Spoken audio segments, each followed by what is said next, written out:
dan ini perlu benar-benar disikapi karena kecaman atas keputusan Mahkamah Konstitusi. Kenapa demikian? Karena membuka jalan lebar bagi Gibran maju ke Pilpres tahun 2024. Dan ini hasil diskusi tadi menunjukkan adanya pelanggaran hukum, pelanggaran moral, dan pelanggaran etika. Keputusan Mahkamah Konstitusi ini adalah keputusan yang catat hukum, yang serius. Hukum dilanggar demi kepentingan presiden dan keluarganya. Bahkan Prof. Yusril mengatakan telah terjadi penyelundupan hukum. Luar biasa. Hal ini sangat-sangat luar biasa, tetapi Koalisi Aksi Menyelamatkan Indonesia berpikiran positif bahwa semua kejadian ini adalah bukan inisiatif Bapak Jokowi, tapi adalah kerja orang-orang sekelilingnya yang sudah merasa nikmat.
Bismillahirrahmanirrahim.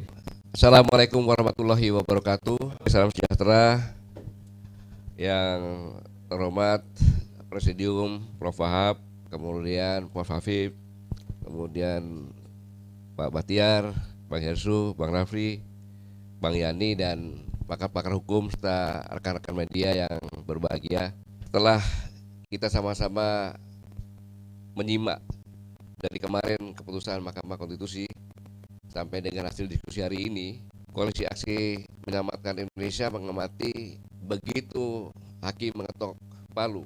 Pertama kali saya pikir hanya ribuan, ternyata jutaan tanggapan-tanggapan yang isinya cercaan. Dan ini perlu benar-benar disikapi karena kecaman atas keputusan Mahkamah Konstitusi. Kenapa demikian? Karena membuka jalan lebar bagi Gibran maju ke Pilpres tahun 2024.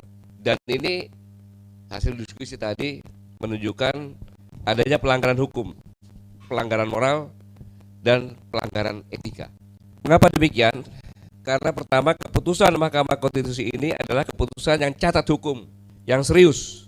Hukum dilanggar demi kepentingan presiden dan keluarganya. Bahkan Prof. Yusril mengatakan telah terjadi penyelundupan hukum.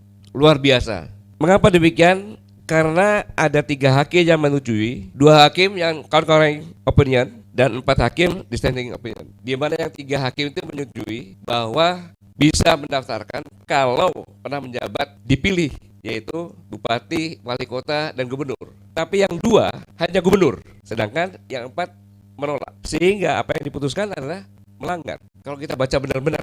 Jadi kalau dibilang concurring, walaupun argumennya berbeda, dianggap setuju dengan keputusan, maka keputusan itu bisa 3 setuju sepenuhnya, 2 meragukan atau concurring, kemudian 4 dissenting opinion. Jadi keputusannya 5-4. Tetapi sebenarnya yang saya katakan tadi 3, 2, 4. 2 itu tidak setuju karena gubernur.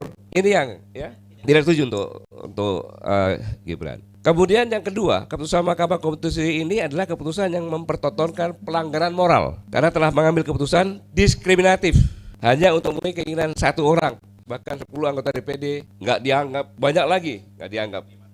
Ya saya juga, jadi nggak ada masalah kalau saya sih, siapalah saya kan gitu. Tetapi satu orang hanya karena pengagum Gibran, langsung Ketua Mahkamah Konstitusi ikut dalam sidang. Dan ini sangat luar biasa karena mengaku mahasiswa ini seorang fansnya Gibran. Jadi ini mempertontonkan pelanggaran moral. Ketiga, keputusan Mahkamah Konstitusi ini dinilai sebagai pelanggaran etika yang sangat luar biasa dan pelanggaran kode etik terkait putusan batas usia minimum cawapres sebat Anwar inkonsisten dalam memutuskan perkara yang berkaitan dengan kepentingan keponakannya sendiri. Saudara-saudara sekalian, hal ini sangat-sangat luar biasa, tetapi Koalisi Aksi Menyelamatkan Indonesia berpikiran positif bahwa semua kejadian ini adalah bukan inisiatif Bapak Jokowi, tapi adalah kerja orang-orang sekelilingnya yang sudah merasa nikmat. Karena latar belakang MK ini adalah berawal dari pengajuan Gibran sebagai wali kota Solo. Karena PDIP punya aturan bahwa DPC, DPD sudah menyiapkan 2 nama dan tidak bisa dirubah, tetapi hanya satu yang bisa merubah, yaitu ketua umum. Maka berdasarkan penjelasan tokoh PDIP mengatakan bahwa Pak Jokowi menghadap Ibu Mega untuk minta Gibran. Pemikiran ini adalah bahwa tingkat sekecil ini ada satu orang yang bisa menghapuskan semua undang-undang. Maka berdasarkan anatomi, antropologi budaya kerajaan-kerajaan di Indonesia, dalam setiap mengambil keputusan, maka yang pertama kali menggunakan ujung lidah, yaitu diskusi. Mohon maaf saya agak sedikit jorok, tapi ini adalah pengetahuan vulgar. Yang kedua adalah ujung kelamin, yaitu pernikahan. Yang ketiga baru menggunakan ujung badik, ujung rencong, ujung keris. Maka strategi ini yang diambil untuk tingkat keputusan tertinggi dalam perundang-undangan di Indonesia, yaitu Mahkamah Konstitusi. Dan ini terbukti. Maka orang-orang sekelilingnya ini, maka dalam kesempatan ini saya sebagai Kepala Staf Angkatan Darat menjadi Panglima TNI diangkat oleh Pak Jokowi sebagai Panglima TNI. Saya perlu mengingatkan bahwa apabila Gibran maju, maka sangat luar biasa mengorbankan legalitas. Dia sudah 2 periode memimpin bangsa ini, legalitasnya cukup baik di dunia internasional juga, tiba-tiba akan jatuh karena amoral dengan yang saya sampaikan tadi. Kenapa demikian? Karena bisa terjadi bahwa pada periode yang akan datang, kapan ada pelajaran sejarah untuk memberikan pelajaran tentang moral, etika, budi pekerti dan sebagainya, yaitu diberikan contoh. Contohnya adalah keluarga Jokowi yang menjadi presiden, membuat segala macam langkah-langkah sehingga bisa meluruskan mulai dari wali kota sampai dengan calon wakil presiden. Karena apapun yang terjadi, saudara-saudara, maka saya tidak kemana-mana, tidak ke Pak Ganjar, tidak ke Pak Prabowo, tidak ke Pak Amin. Karena saya masih mengamati.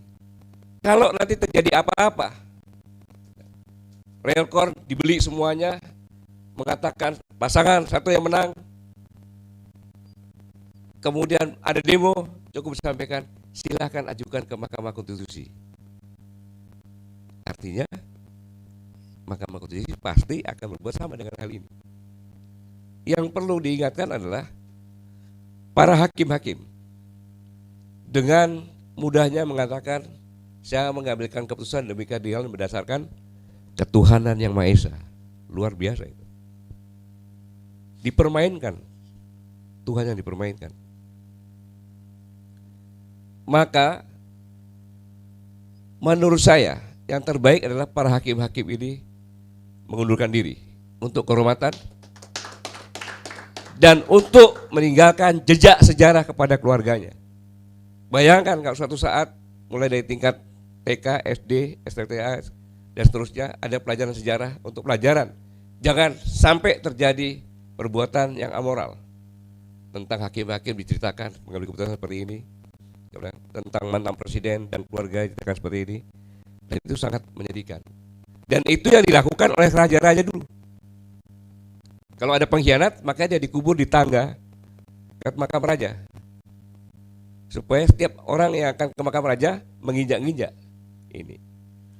Saudara sekalian, sebelum saya akhiri, saya sedikit ingin menjelaskan tentang peperangan di Perang Dunia Kedua. Mohon maaf yang saya jelaskan ini di Amerika, yaitu Letnan Komandan Edward Henry O'Hare yang lahir 13 Maret 1914. Seorang penerbang angkatan laut ketika akan melakukan patroli dengan timnya, tiba-tiba kru daratnya menyampaikan bahwa dia harus kembali karena bahan bakarnya tidak sempat diisi. Dan ketika kembali, dia melihat ada 9 pesawat tempur Jepang akan mengebom kapal induknya. Maka dengan gagah berani dia serang, akhirnya 5 dari 9 itu jatuh, dan yang lainnya dia serempet-serempet pakai pesawatnya. Akhirnya yang 4 kabur. Dan ini bisa dilihat karena pesawat tempur itu di sayapnya dikasih kamera untuk video. Maka Edward ini pertama kali yang menerima penghargaan tertinggi, Medal of Honor. Jadi Angkatan Laut pada Perang Dunia Kedua yang pertama kali menerima adalah Edward ini. Dan kemudian karena keberhasilannya, kapal induk Amerika pun dikasih nama Edward O'Hare. Kemudian bandara terbesar nomor 2 di Amerika di Chicago juga diberi nama. Mengapa demikian? Karena pada tahun 42 di Amerika terkenal dengan mafia Al Capone. Ada seorang yang disebut Edward Joseph O'Hare atau SED. Dia adalah pengacara dari Al Capone yang kekayaannya hampir sama sahabatnya. Ketika dia merenung apa yang harus saya berikan kepada anak saya, kalau masalah mobil, rumah, segala macam ada. Akhirnya dia berpikir, saya akan memberikan kepada anak saya bahwa ayahnya adalah seorang hero. Maka dia bekerja sama dengan FBI sehingga Al Capone ini pelan-pelan ditangkapin semuanya. Dan ketiga waktunya dia panggil anaknya, anak, kamu harus pergi dari sini dan bapak sebentar lagi akan dibunuh. Kenapa? Karena bapak membongkar ini semuanya, mafia Al Capone ini, karena tidak ada satu orang pun yang bisa membongkar. Tetapi ingat, saya mewariskan kamu, saya akan dicap sebagai pahlawan di sini. Anda tahu, Letnan tadi O'Hare itu adalah anak dari SED. Itulah makna bahwa seorang ayah meninggalkan jejak kepada anak-anaknya. Apalagi seorang presiden, seharusnya dia meninggalkan jejak-jejak yang positif dan beretika kepada seluruh anak bangsa. Semoga apa yang kita sampaikan ini merupakan pembelajaran bagi kita semuanya, agar siapapun kita meninggalkan jejak kepada junior-junior kita. Karena apapun yang saya lakukan dengan Pak Bahtiar, dengan Prof. Hafiz, Prof. Wahab, ini semuanya adalah untuk menyiapkan kondisi bangsa ini yang bisa kita wariskan kepada generasi muda. Bukan untuk mengkhianati generasi muda, diambil sekarang, dikorupsi sekarang, kemudian sumber dayanya dihabiskan sekarang, tinggal meninggalkan generasi muda kita nantinya bisa hanya sebagai buruh. Terima kasih. Wassalamualaikum warahmatullahi wabarakatuh.